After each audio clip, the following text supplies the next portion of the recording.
Hello, how are you today?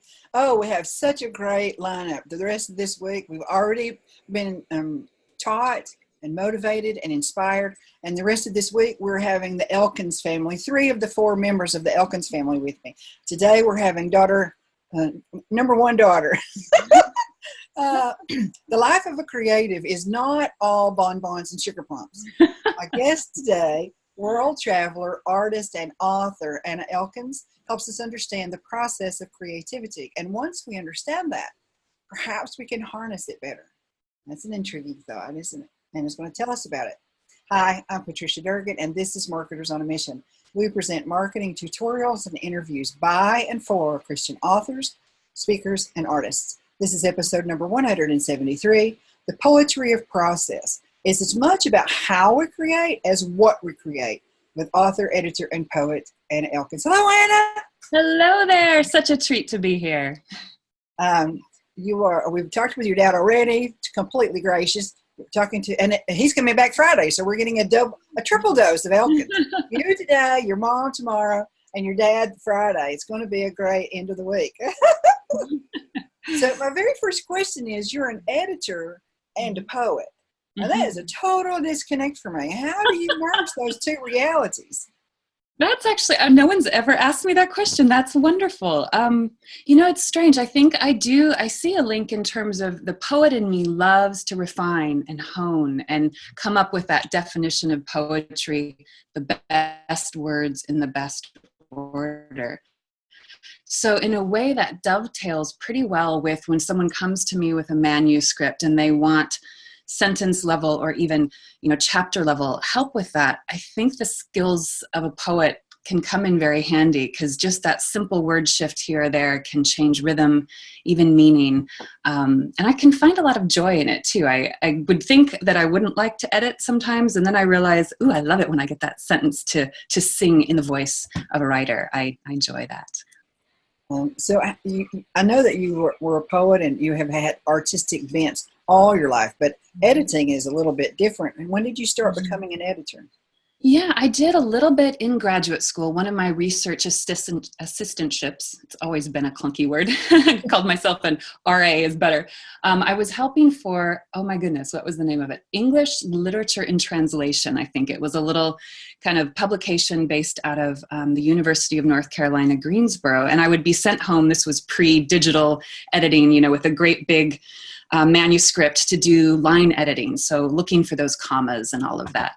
I quickly realized you probably don't want me to make sure I find every comma or period. I can do that, but I might sort of miss them. So what I loved, though, was when I got to play with some of the word choices or got to kind of help start crafting the musicality of the writing.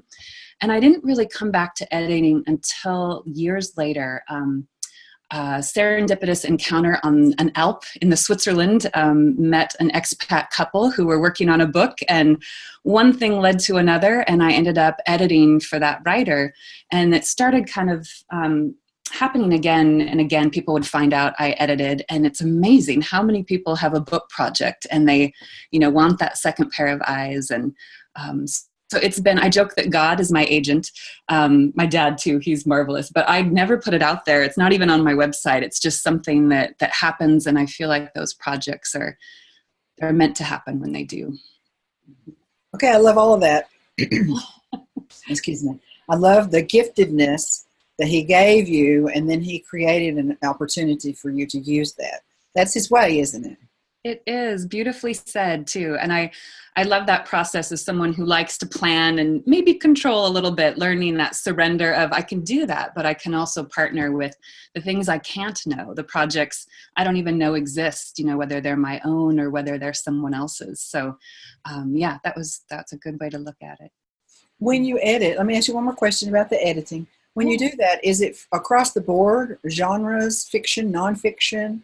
Good question. I've primarily done nonfiction in Christian contexts. It's something that there seems to be a lot of in the circle of people that I know who are wanting help with books. I have done a fair bit of fiction.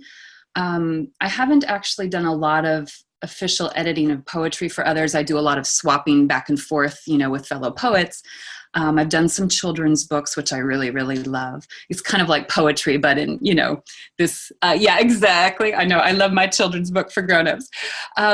So I do, yeah, I think I love it all. I love it all. I think I really lean toward the nonfiction because I get to kind of learn while I'm doing it. So I'm sort of like getting a twofer, I'm getting to go in and work, but I'm like, ooh, I never saw this passage of scripture this way, or what a gorgeous testimony. So I might have a little partiality to the nonfiction. Yeah, I understand that completely. Let me see if we have anybody on Facebook.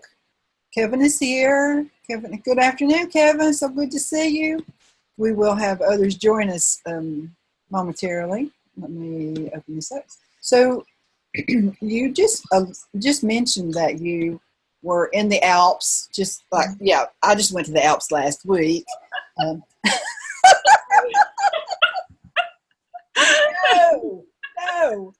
I can't even in my imagination be going to the Alps. And you've been on 6 continents, and the Alps is not, I know that the Alps is not a continent, but it is. It's in one of the continents, though. That mountain range is in the European continent. How did this happen? How did this begin is really what I want to know.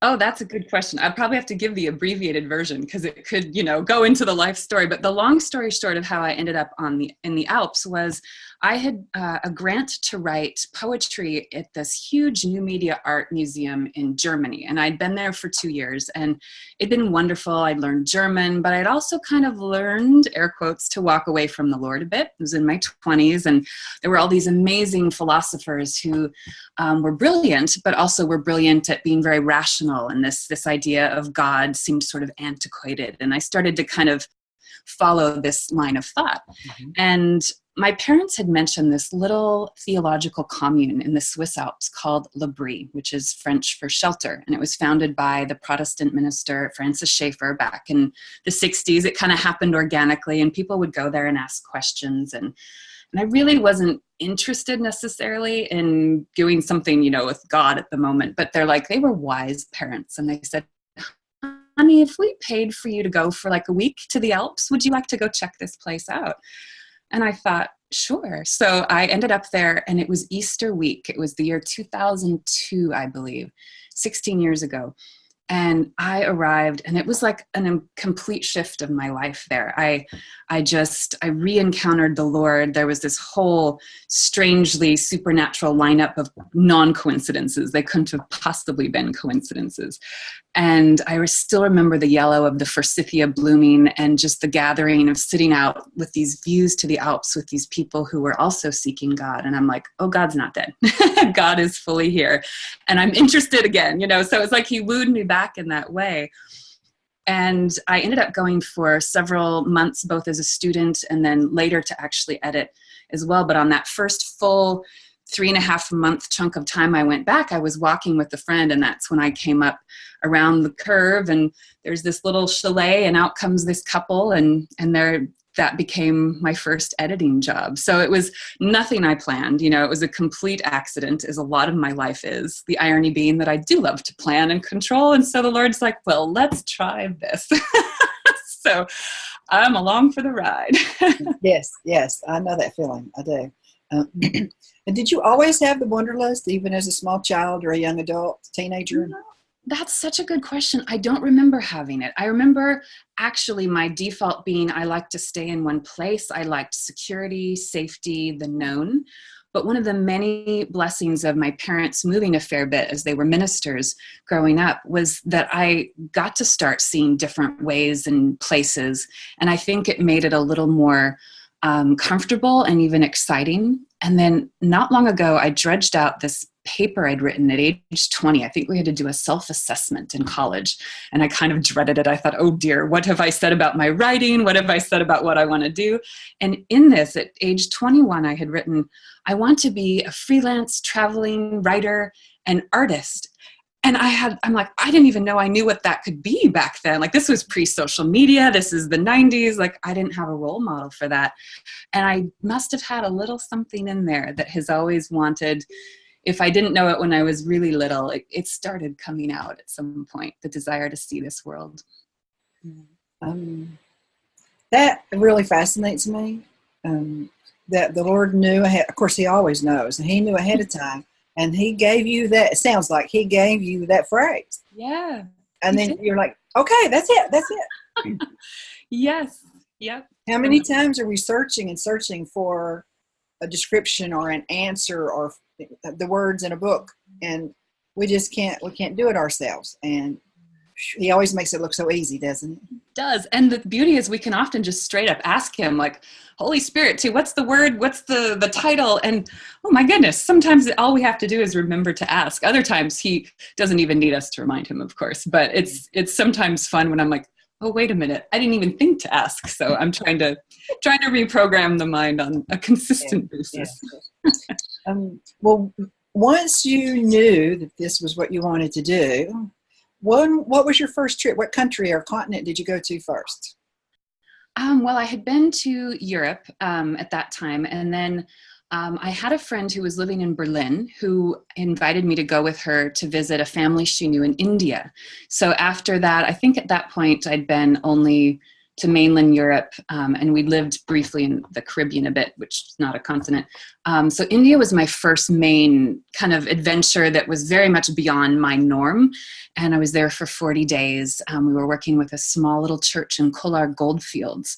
And it was not far from Bangalore, and it was a little tiny town that had not seen any, Caucasian folks since the British had essentially, been pulling all the gold out of the earth and stripping the mines bare. So it was very, different, and it was wonderful and hard in that way that can all happen at once, in a strange place where you don't have your normal footing. But it was a really pivotal experience for me. I think that really opened my understanding of what generosity was. And I'd only had that Western worldview of, generosity is, when you give out of your excess maybe, or you need to make sure you've got plenty and bulk up your own possessions. But here people would give. And in my mind, I'm like, how do they even give this? Do they have anything to eat for dinner if they feed me? How can I, I don't want to offend them, and yet I don't want to eat the last bit of food on their plate, and try to find a way to leave money behind that wouldn't insult you. And just this whole reorientation of what abundance really is. And that was a big lesson for me, especially when I was young and impressionable. I've heard that many, many times, even though I haven't had the privilege of traveling like you have and like other friends have. I hear that they describe it differently, and it's in a different country, the circumstances, name of the town, but the attitude is there. The heart attitude is there. Yeah, Uh, definitely. what can we do to make your life better? Mm-hmm. That's not really prevalent in America. Mm-hmm. Exactly. We're not going to solve that problem today. We do want to acknowledge that we have preconceived notions of poverty, and then realize when we go somewhere else, maybe we're the ones who are poor. Very true. Yes. I came back a far richer person in spirit. That is for sure. Mm-mm. Let me check Facebook really quickly and see if we've got any questions or comments. Garris Ellis, Garris Elkins, I think you know him. Hi, Dad. This is proud Papa here. Absolutely. Absolutely. We already been bragging on you behind the scenes, Garris. Definitely. Julie's here, Julianne Dibble, and Patty Llewellyn Nicholas, Palsy Wowsies. Chloe Flanagan says, I loved hearing about your transition from poet to editor. The connection, as you described it, makes a lot of sense. As a teenager, I adored reading and writing poetry. Now in my day job, I'm a technical editor. So Chloe also mixes those two worlds very, very, to my mind, very easily. Wonderful. All right, so you say that your tagline is art plus word plus spirit. And so explain that to us. What does that mean to you? Mm-hmm. And how might that interest us or apply to our lives? Ooh, good question. I love your questions. They're great. Well, first off, that's my kind of math. So that's the only time I want to have to do math is when it's beautiful, ideas. Nothing against math. But art, word, and spirit, I realized at one point I'd been doing so many different things, and I thought, do I need to just stick to one? And I realized the answer wasn't yes. It was more that I saw them those different things I was doing all as one. So that equation, essentially, the answer, the equal sign, is my calling, I think, in many ways. But it's also invitational. It's the way that I'm able to share what I love with others. Another kind of unofficial tagline I keep in the back of my mind is the desire to hear from God and creatively share that with others. So that's something I try to do, whether it's a visual painting or a written book.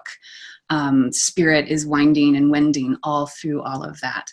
And so it's been a way for me to also focus, because I would tend to do a lot of projects at once. And I realized if they didn't fit into that, art, word, and spirit combo, then maybe they weren't the project I needed to take on. So sometimes there's more word, sometimes there's more art, but it's always, that's kind of the package that my life seems to be in right now. I like that focus. It gives you plenty of room to grow and reach and follow Christ, and yet it also protects you, doesn't it? It does, yes. Especially from myself, because I could get very enthusiastic and want to go off and do all these other things. Yeah. Oh, yes. Oh, yes. And speaking of which, other things, you host writing trips around the world for one of your businesses called Deep Travel, which I think is absolutely amazingly fantastic.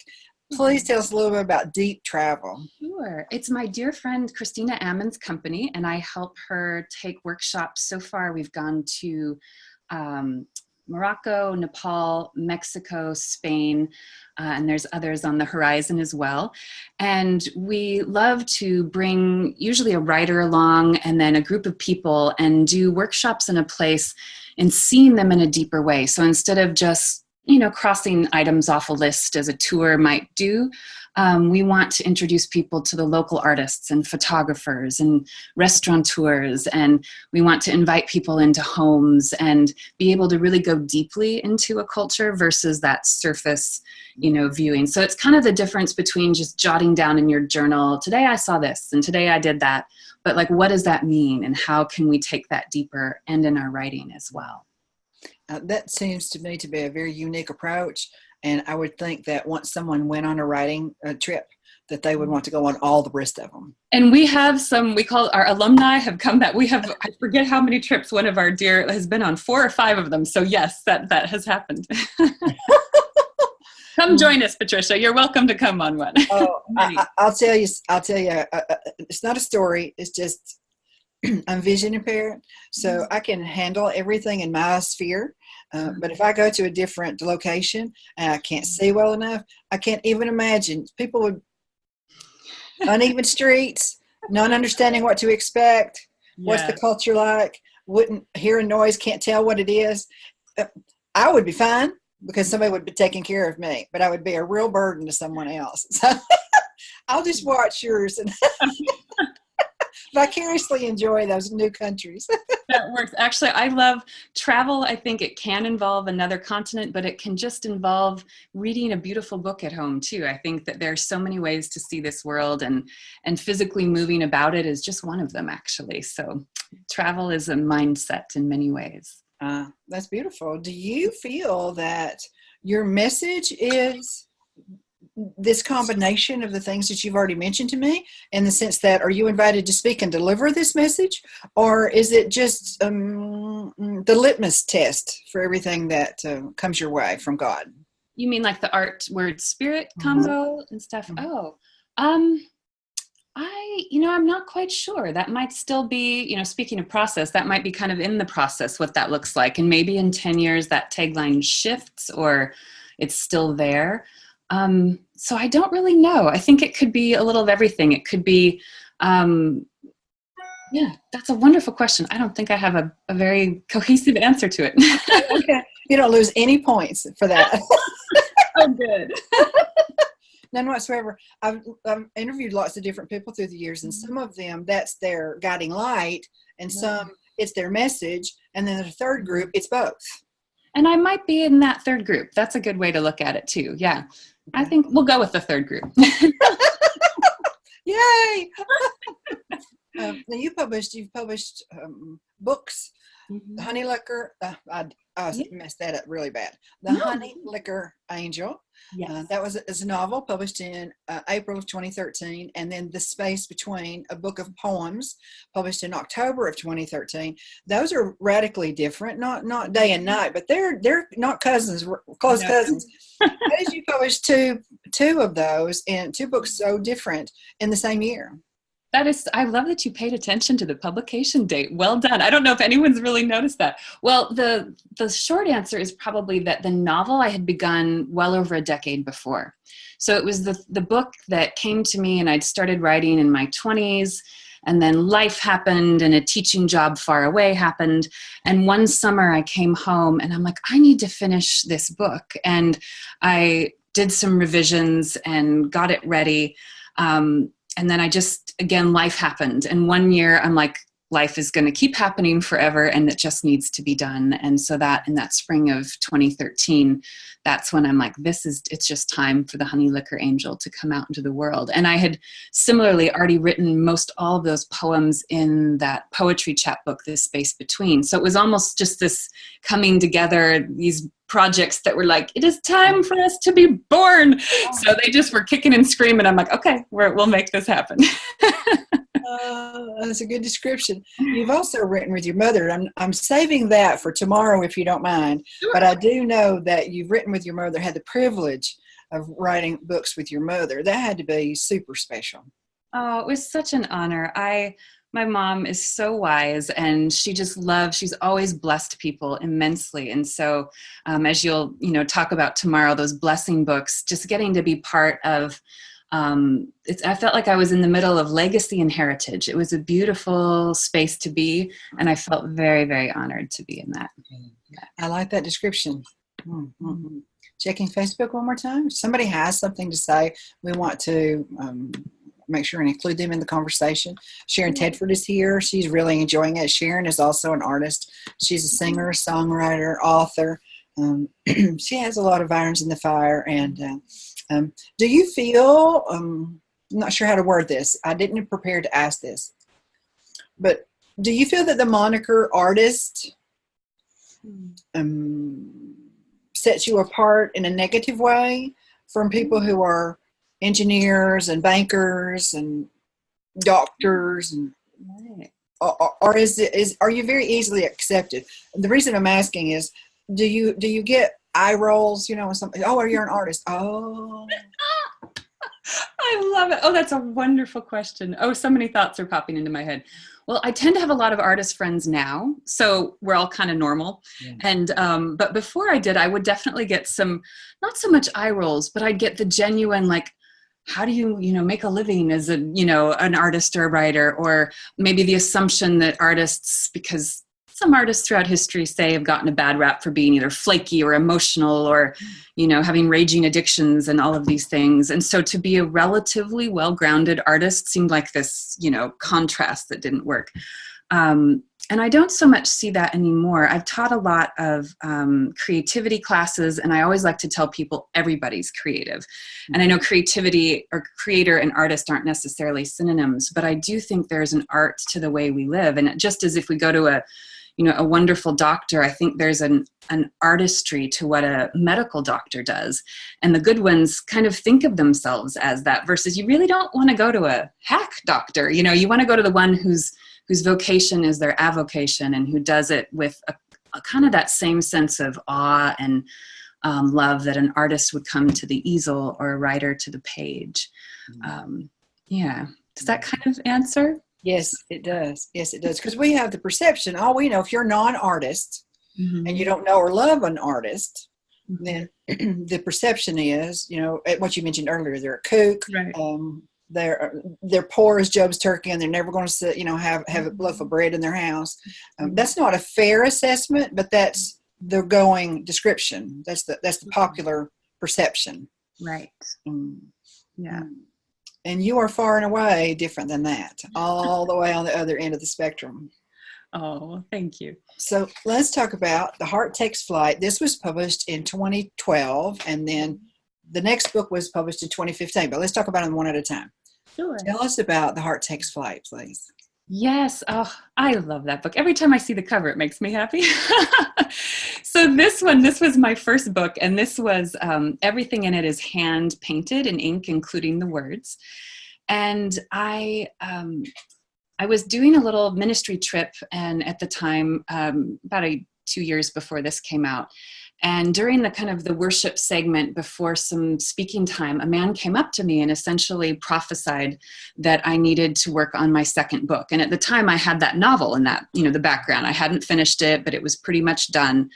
And so he didn't say work on your book. He said work on your second book. And I thought, I don't have a second book in my head. Like, it wasn't really there at the time, but I'd learned enough that if you hear a word from God and it seems to kind of resonate somewhere, you might want to, hold to that and steward it. So I wrote it down and kept thinking about it in a kind of more of a curious way, which curiosity is a very good thing to keep in that process.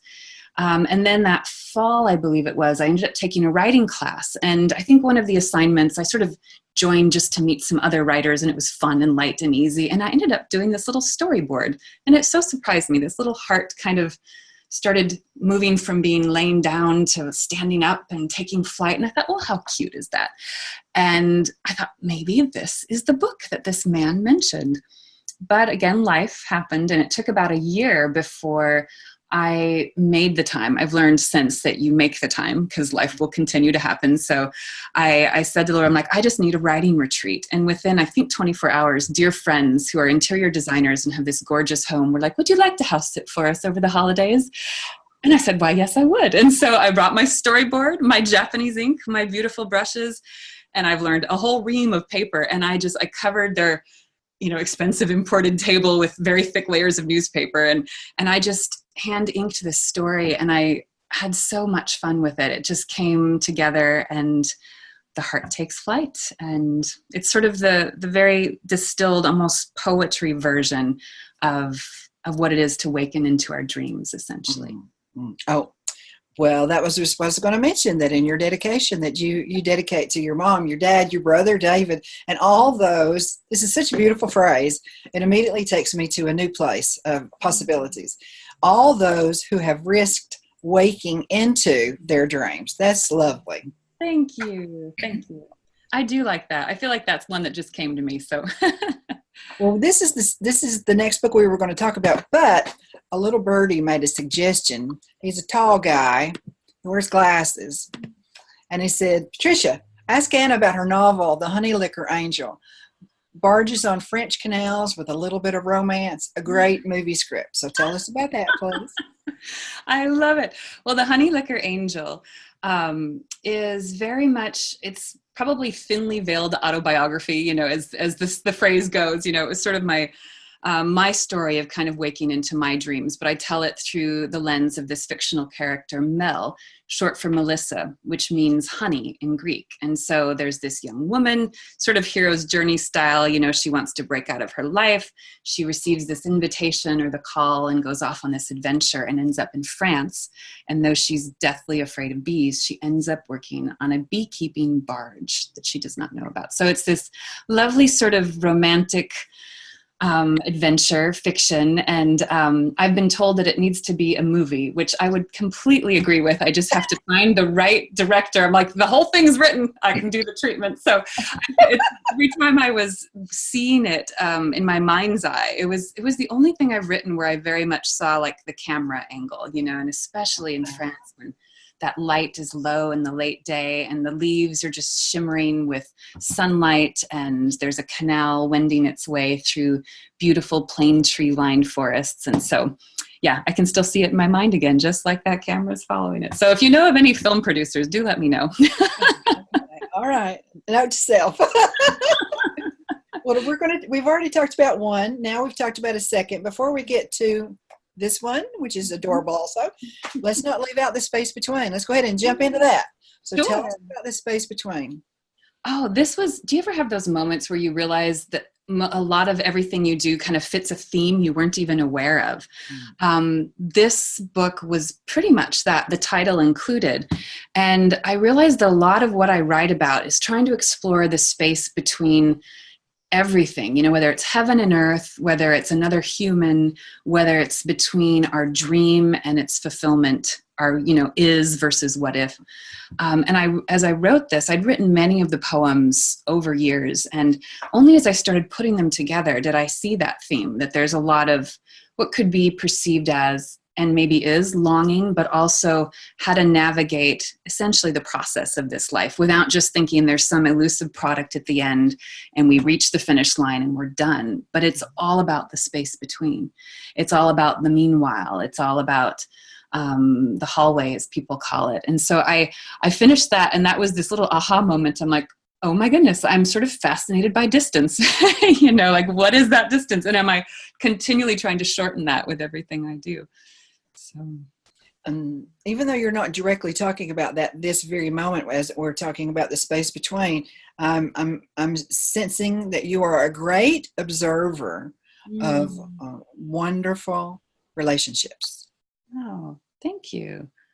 I like that. I hadn't thought about that, but that might be the case. I certainly, we mentioned my parents before, and they have an incredible relationship, and definitely have observed that. And I'm always celebrating when I see people, whether it's friendship or, you know, marriage or parent-child. I always love seeing that. So that's a good, and God and us too, that relationship as well. And even the concepts that you're positing,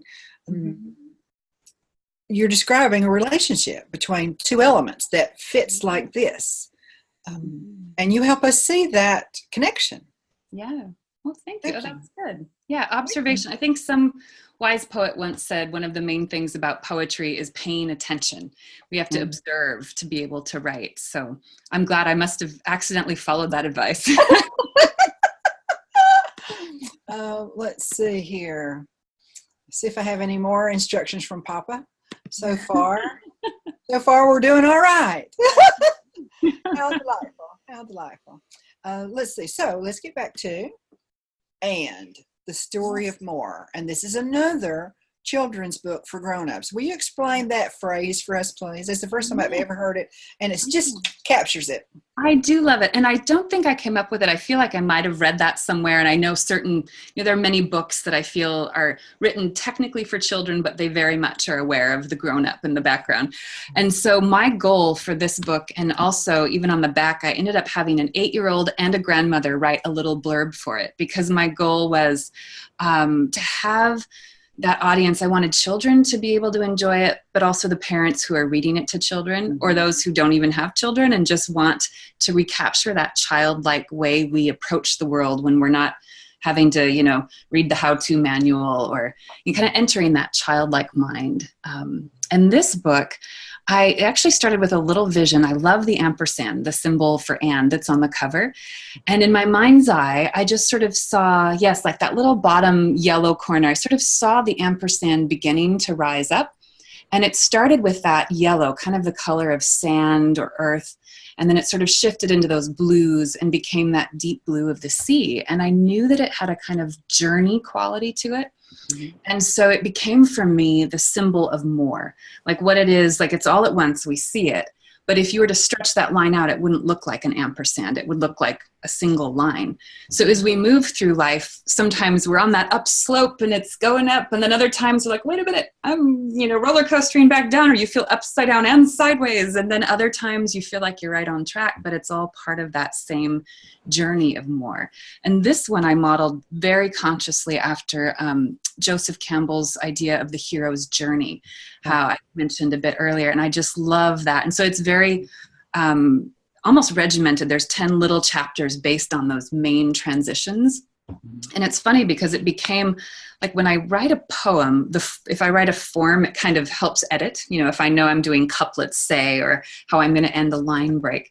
And because I wanted to keep it to 10 single pages, it was a self-editing process. I'd want to keep going on and on, you know, for this one section of, say, when the mentor comes, but I'm like, oh, I want to fit on that one page so it can face the illustration. Mm-hmm. And what seemed to be a difficulty actually became my happy revision technique, which I've since learned when it seems like it's annoying, you're just on the other side of figuring it out. So I'm trying to embrace those moments of resistance and go, it's almost there, you know. So that was kind of emblematic of many parts of life, to the process of that being very parallel to the content and the product of it. Mm-hmm. Well, tell us, we don't want to give away anything, but tell us philosophically what ifing is, please. Yes. Oh, I love that. So I was an expert at the negative what ifing when I was younger. I was always sort of worst case scenario planning. A lot of my prayers probably just looked like worry in many ways.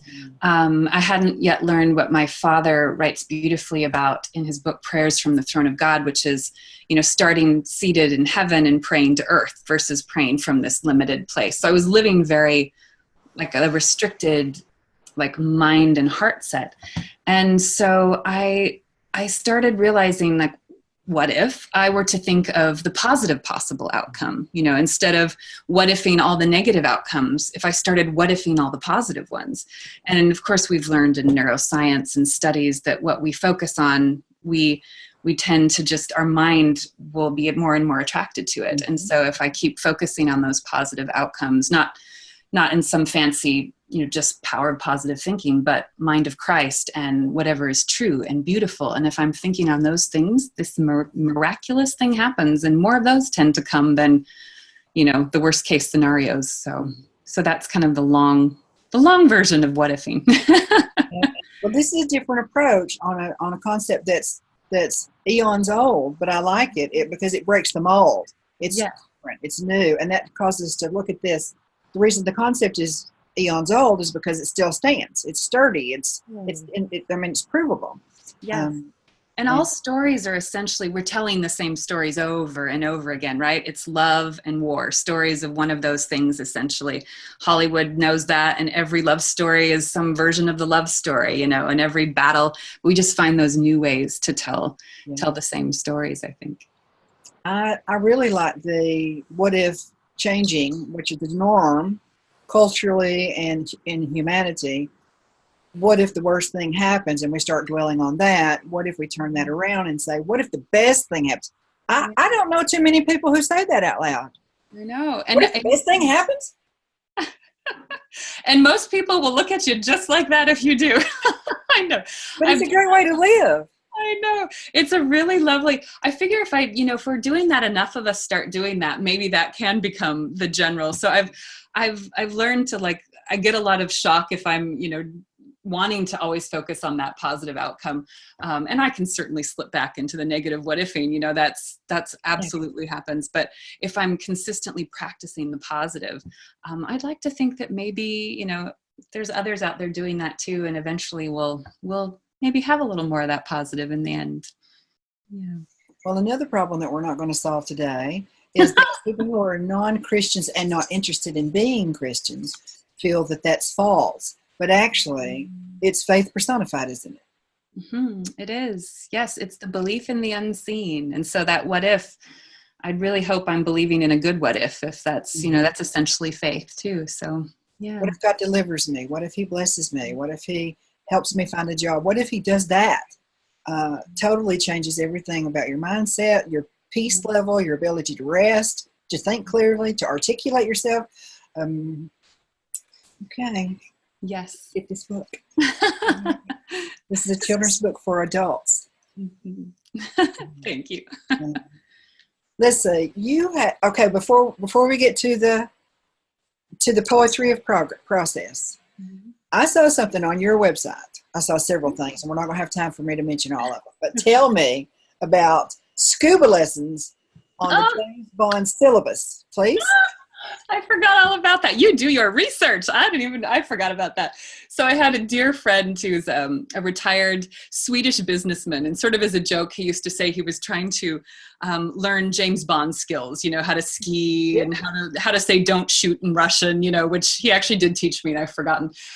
So I just thought that was kind of funny and a great idea, because I don't tend to ever think I'm going to want or need James Bond skills. But I remember that year specifically, I was teaching in Micronesia, which sounds a lot more glamorous than it was. It was wonderful, but very hard and very humid and a whole lot of bugs. But again, also wonderful. So I was like, okay, this is the perfect time to conquer one of my fears. I actually had 3 main fears that I wanted to conquer there. And I went there to do the main one, which was fear of public speaking. So nothing like teaching high school students for like 10 hours a day to cure that forever. So I conquered that one. One was to go to China alone, mostly because I'm so linguistically based that just not being able to read a street sign, I realized was sort of this strange resistance I had to go somewhere where I couldn't even navigate on my own. So I went to China, and then the most adventurous though of all was taking scuba lessons. And I have my PADI certification to this day, deep in some file, but I honestly, bless everybody who loves doing it. I hope I never do it again. I did it, but I was like, that was facing a fear. I realized I like air a lot, like we tend to kind of need it. So when we would be practicing in this beautiful tropical bay, it's like this lagoon, there's just very little waves, and we had to don the whole scuba tank gear and just get down on our knees underwater and practice letting the respirator glide away and pulling it back. And I could look up and I could see 3 feet above my head. If I stood up, I would have air. But the fact that I didn't have air at that moment was it was such a head trip for me that when I did do my dives for certification, I remember thinking, enjoy this because this is never happening again. And I did say, I'm like, ooh, I saw an octopus, woohoo, and oh, look, there's a turtle. And how long before I can ascend without dying? That was essentially my thought. So I've done the things that scare me. And now I realized I'm willing to take on more emotional risk than physical risk. So yes, that's that. I love that you found the scuba detail. Oh, I found some more, but we'll wait on those. Sharon Tedford, who has joined us earlier, and I mentioned that she was an artist and a singer and a songwriter. She says, Anna, you are speaking my language. The mind of Christ, allowing my heart to follow where he leads, being brave, all that stuff. I've just ordered, and with the 2 books here. She just ordered both books while we're on the program. That's what I'm talking about. Oh, let's turn them around correctly. Let me get back over here. Just ordered both of these books. Wonderful. Enjoy them. Oh, as a matter of fact, she's going to be able to join me next week, so I'm really excited about that. Wonderful. She's from Britain, and she lives in Texas. Oh, and her husband is another nationality, too. Australian or French. Oh, I forgot. I'm sorry, Sharon, I forget. But everybody speaks, has a different heritage in her house. That must be interesting. Oh, yes. Let's see. Let's talk about the poetry of process, please. What can you teach us about this? How can we embrace the process and not be stifled by it? Oh, that's such a good question. Julia Cameron says a line, I hope I'll get right, that I've always loved. She said, creativity is not in the done, but in the doing. And I remember thinking, oh, that means that I don't maybe kill myself to get to this product, this done thing, but that I'm actually part of that illusion of the done, the product, is that whole process, the doing that leads up to it.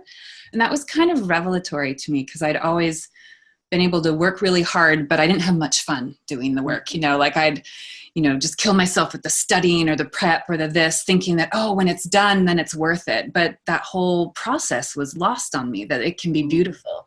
And I started slow. I'd like make a pot of tea, say, to, do some of the writing, or I'd find a way to intersperse long swaths of writing with a beautiful long walk in the woods, or a project that I maybe just was having a hard time with a beautiful reward that I could enjoy, or a meeting with a friend that I loved, and starting to make the day itself about being art. The day is a work of art, not just what I create at the end of that day.